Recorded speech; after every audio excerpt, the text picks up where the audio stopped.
এমন মুসলমান নামাজই পড়ে না। 95% মুসলমানের নামাজ নেই। নামাজ নেই, কোনো হেডেকও নেই, কেউ কিছু বলে না। 54 বছর এদেশ স্বাধীন হয়েছে, কত সরকার আসলো গেল, কেউ জাহান্নাম থেকে বাঁচানোর জন্য একটু চেষ্টাও করলো না। এত আইন পাশ হলো, নামাজের আইনটা আজ পর্যন্ত কেউ পাশ করতে পারলো না। অথচ জাহান্নামে যাওয়ার 1 নম্বর কারণ কি বলুন তো? নামাজ ছেড়ে দেওয়া। বলুন তো, নামাজ যেন জাতি না ছেড়ে দেয়, এটার জন্য নেতৃত্বের মধ্যে অবশ্যই ওই নেতৃত্ব আসা উচিত যারা সমাজে, রাষ্ট্রে যারা নামাজ কায়েম করতে চায়। আমার কথা কি রাগ করছেন আপনারা? আমরা বাঁচতে চাই জাহান্নাম থেকে। আমাদের বড় চ্যালেঞ্জ হলো জাহান্নাম থেকে আমরা কেমনে বাঁচবো এবং চলে যাব কোথায়? জান্নাতে। এটা হচ্ছে আমাদের মূল টার্গেট, মূল প্ল্যান। এই প্ল্যানে আমাকে আপনাকে এগুতে হবে, সেই লাইনই চলতে হবে। সেই লাইনটা একাধিক নয়, লাইন একটা, যেটা আমরা প্রত্যেক ওয়াক্তে, প্রত্যেক রাকাতে রাকাতে আল্লাহর কাছে সেই লাইনের জন্য দোয়া করি। সেই লাইনটা কি? যারা পারেন ঠোঁট মিলিয়ে বলুন, ইয়্যাকা না'বুদু ওয়া ইয়্যাকা নাস্তাঈন ইহদিনাস সিরাতাল মুস্তাকিম সিরাতাল লাযীনা আন'আমতা আলাইহিম গায়রিল মাগদুবি আলাইহিম ওয়ালাদ-দাল্লিন। এরপরে একটু জোরে বলেন, আর একটু জোরে বলেন না ভাই। এক লাইনে জান্নাত নিতে হবে। জান্নাত পাওয়ার লাইন 2-3টা নয়, সিরাতুল মুস্তাকিমে টিকে থাকতে হবে, ইসলাম নিয়ে টিকে থাকতে হবে। ফাঁকিযোগী করা যাবে না, টেকনিক খাটানো যাবে না, এদিক সেদিক যাওয়া যাবে না। ওয়া ইন্না হাদা সিরাতি মুস্তাকিমা ওয়া আন ই'বুদুনি হাদা সিরাতুম মুস্তাকিম। জোরে বলুন আল্লাহু আকবার। আমার বন্ধুগণ, কারো গোলামি করা যাবে না, কারো দাসত্ব করা যাবে না। দাসত্ব হতে হবে একমাত্র, আনুগত্য হতে হবে কার? আসতে বলবেন না কার? নাম্বার 2 হচ্ছেন মুহাম্মদ সাল্লাল্লাহু আলাইহি ওয়াসাল্লাম। মহান রব্বুল আলামিন সূরা নিসা 69 নম্বর আয়াতে বলছেন, ওয়া মান ইউতি'ইল্লাহা ওয়ার রাসূল ফাউলাইকা মা'আল্লাযীনা আন'আমা আল্লাহু আলাইহিম মিনান নাবিয়্যিন والصديقين والشهداء والصالحين وحسن أولئك رفيقا ذلك الفضل من الله وكفى بالله عليما। জোরে বলুন আল্লাহু আকবার।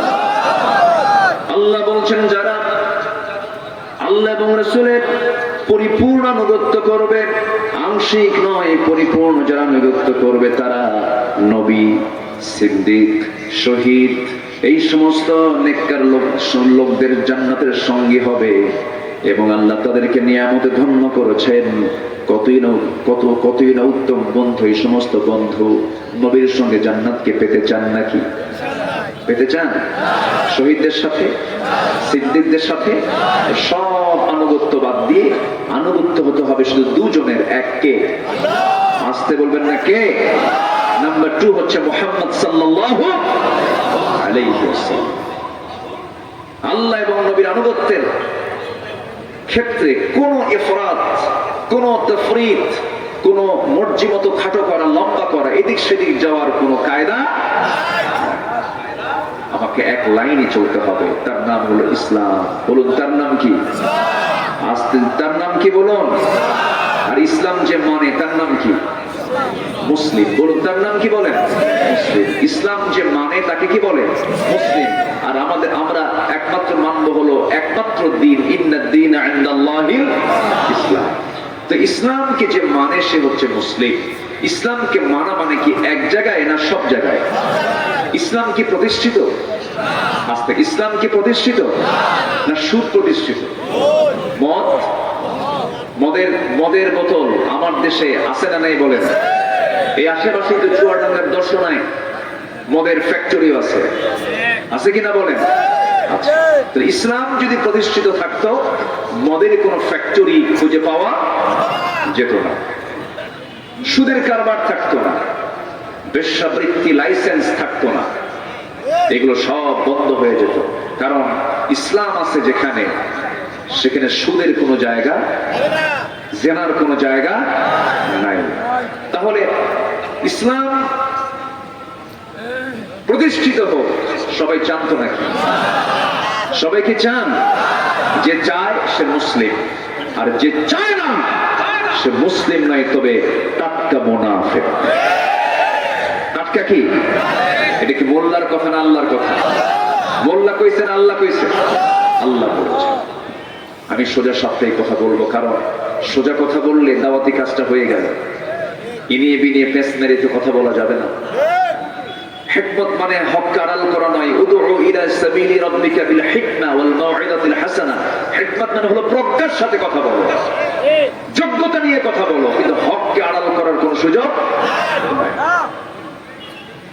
আমার দেশে অনেক হুজুর আছে, মদের ফ্যাক্টরি উদ্বোধন হবে, হুজুরকে দাওয়াত দেয়, হুজুরকে দোয়া করে দেয়, দোয়া করে দেয়, আল্লাহ মদের ফ্যাক্টরিতে বরকত দিয়ে দাও।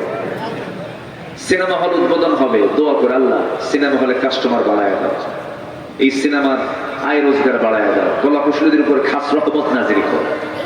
এরকম দোয়া করার জন্য কিছু হুজুর আছে না নেই বলেন তো? অতএব আমাকে আপনাকে সিদ্ধান্ত নিতে হবে, যে কোনো একটা লাইন ধরতে হবে, মাঝখানে থাকার কোনো সুযোগ নেই। সেই এক লাইনের নাম হচ্ছে, একটাই লাইন, সেটা হচ্ছে ইসলাম। একটা লাইন, তার নাম কি বলেন? হয়তো বলবেন হুজুর আমার দাদা শরীফুল ইসলাম, আমার বাপ শহীদুল ইসলাম, আমি হলাম আমিনুল ইসলাম, তিন ইসলাম আমার পরিবারে আছে, আমার দাদাও ইসলাম, আমার বাপও ইসলাম, আমিও ইসলাম। হয়তো আপনার নামের সাথে ইসলাম থাকতে পারে, কিন্তু ইসলাম এমন একটি দিনের নাম, ব্রাহ্মণের ছেলে ব্রাহ্মণ হতে পারে, এরপরে হিন্দুর ছেলে হিন্দু হতে পারে, ইহুদির ছেলে ইহুদি হতে পারে, ব্রাহ্মণের ছেলে ব্রাহ্মণ সাজতে পারে, কোনো সমস্যা নাই, কিন্তু ইমামের ছেলে ইমাম হতে পারে না, মুসলমানের সন্তান মুসলমান হতে পারে না যদি তার মধ্যে ইসলাম না থাকে।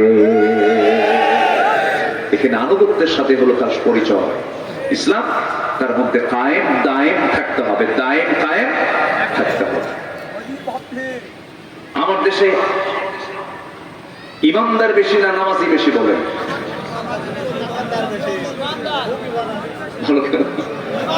বলেন নামাজি বেশি না ইমানদার বেশি? হ্যাঁ, নামাজি বেশি না ইমানদার বেশি?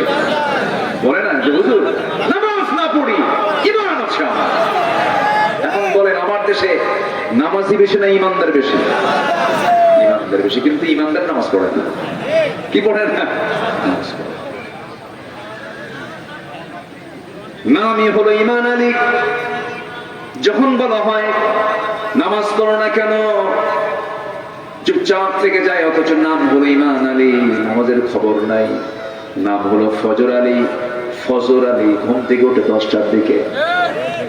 নাম হলো হিম্মত আলী, সাইকেলের চাকা পাঁচটলি শীত হয়ে পড়ে। নাম হলো আতর আলী, গোটা গায়ে গাজার গন্ধ। নাম হলো বাদশা মিয়া, ভিক্ষা করে। কি ঠিক আছে না? নাম হলো খোকা মিয়া, বয়স হয়ে গেছে 80 বছর, বুড়া মিয়া হয় না, খোকা মিয়া রয়ে গেছে। নাম দিয়ে তো কাম হবে না, নাম দিয়ে যদি কাম হতো নূহের ছেলে কেনান নবীর সন্তানের মর্যাদা পেয়ে জান্নাত পেয়ে যেত। ইব্রাহিমের বাবা আজর, ইব্রাহিম আলাইহিস সালামের বাবা আজর ছিল একজন সম্মানিত নবীর পিতা, সে নবীর বাপ হয়ে জান্নাত পেয়ে যেত। বাবার পরিচয় দিয়ে, ছেলের পরিচয় দিয়ে কেউ কোনোদিন নাজাত পাবে না। আল্লাহর সামনে সম্মান পেতে হলে যে জিনিসটা লাগবে তার নাম হলো, এক নম্বর হলো আনুগত্য, অর্থাৎ ঈমান। কি থাকতে হবে? ঈমান থাকতে হবে।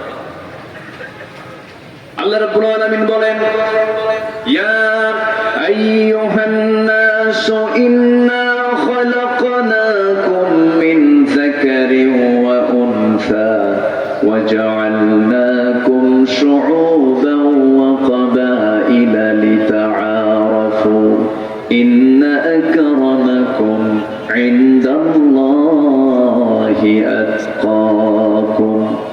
আমি তোমাদেরকে এক নর এবং নারী থেকে সৃজন করেছি এবং তা থেকে বহু গোত্র গোত্র ভাগ করেছি, ভাষা দিয়েছি, বর্ণ দিয়েছি। ইরানি করেছি, ফারসি করেছি, রোম করেছি, চায়না করেছি, জাপানিজ করেছি, কোরিয়ান করেছি, ইউরোপিয়ান করেছি, আমেরিকান করেছি। এই যে বিভিন্ন গোত্র গোত্র বিভিন্ন বিভক্ত করে দিয়েছি যেন লিতাআরফু, যেন তোমরা একে অপরকে চিনতে পারো। তবে তোমাদের মধ্যে ওই বংশগত কৌলিন্য, ওই রকম জাতিগত কোন পরিচয় দিয়ে আমার সামনে তোমরা সম্মান হবে, সম্মান পাবে না।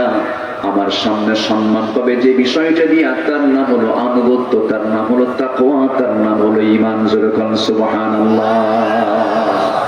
আল্লাহর সামনে দাম পেতে হলে ঈমান থাকতে হবে। কি থাকতে হবে বলেন? ঈমান থাকতে হবে। নচেত বংশগত পরিচয় দিয়ে কোনো লাভ নাই। চৌধুরী, সরকার আর শেখ, এই সমস্ত পরিচয় দিয়ে আল্লাহর দরবারে নাজাত পাওয়া যাবে না। তাহলে আমরা বুঝতেছি আমাদের সবচেয়ে বড় বিষয় হচ্ছে আনুগত্যটা এক নাম্বার দরকার। কোরআনের আলোকে মহান আল্লাহর প্রিয়ত্ব অর্জন যদি আমরা করতে চাই, মহান আল্লাহর প্রিয় যদি হতে চাই, 15টা লাইন দরকার, 15টা দিশা আমি আজকে বলতে চাচ্ছি। 15টা পয়েন্টে 15টা গুণ আমরা অর্জন করব। জোরে বলি ইনশাআল্লাহ। আমাকে সময় দেবেন তো নাকি? কারো কোনো আপত্তি নেই? আমি আপনাদের সামনে কথা বলতে আমি একটু ভয় খাচ্ছি, একটু ভয় পাচ্ছি। কেন জানেন? আমার চেয়েও হাজার গুণে ভাষা আপনাদের সুন্দর। ভাষাগত সৌন্দর্যের দিক থেকে আপনারা সৌন্দর্যের পিরামিড, ভাষার সৌন্দর্যের পিরামিড হচ্ছেন আপনারা। মেহেরপুর গোটা পৃথিবীর ভিতরে শ্রেষ্ঠ ভাষায়, সুন্দর ভাষায় তারা বাংলা কথা বলতে পারে। এত সুন্দর ভাষা কথা বলতে পারা অন্য কোনো জেলা মানে কুষ্টিও পারবে না। কুষ্টির মধ্যে পাবনা ঢুকে গেছে, গাদা বা খাইছে আগে, এরকম লাগে, ঢুকে যায়। তো এরকম কুষ্টিয়ে ঢুকেছে, বিভিন্ন জায়গায় ঢুকছে কম বেশি। যশোরেও কিছু পেঁয়াজ আছে, আমার চাঁপাইনবাবগঞ্জের আমার দুরুল হুদা ভাই আসছেন, তাদের মধ্যে কিছু পেঁয়াজ আছে, কিন্তু একদম সলিড। মেহেরপুর, গাংনী, মুজিবনগর, এই যে এই বেল্ট এবং চুয়াডাঙ্গার কিছু অংশ একদম সহি, একদম মার পেট থেকে বাংলা ভাষা শিখি আপনারা জন্ম নেন। বলি আলহামদুলিল্লাহ। এত জোরে, এত প্রশংসা করলাম, আওয়াজটা এত কম দিলেন, জোরে বলেন না ভাই আলহামদুলিল্লাহ। তবে নোয়াখালীর ভাষা আরো বেশি সুন্দর, আরো বেশি সুন্দর না জটিল। তবে তাদের কাছে তাদের ভাষাই সুন্দর, কোন ভাষাই খারাপ নয়। তবে বাংলার প্রকৃত স্বরূপ যেটা, এটা হচ্ছে মেহেরপুর, চুয়াডাঙ্গা এই অঞ্চল। বলি আলহামদুলিল্লাহ। আর সেই ভাষার জাদুঘরদের সাথে সামনে আমি কথা বলছি, আমি নিজেকেও ভাবতেছি যে কোন দিক দিয়ে কোন যেন স্লিপ হয়ে যায়, ভুল হয়ে যায় কিনা। আপনাদের ভাষা তো আমার চেয়ে অনেক সুন্দর। সম্মানিত ভাইয়েরা, তাহলে 15টা পথ যদি আমরা নিজেদের জন্য প্রস্তুত করতে পারি, আমরা ভালোবাসা পেয়ে যাবো কার? ভালোবাসা পেয়ে যাবো কার? আল্লাহ যদি আমার হয় আর আমি যদি আল্লাহর হয়ে যাই, আর কাউকে লাগে ভাই? আর কাউকে দরকার আছে? মাল্লাহুল মাওলা ফালাহুল কুল। যার আল্লাহ আছে তার সব আছে, আর যার সাথে আল্লাহ নাই তার কিচ্ছু নাই, কিচ্ছু নাই। কি করেনি, কি করেনি বলেন? 16 বছর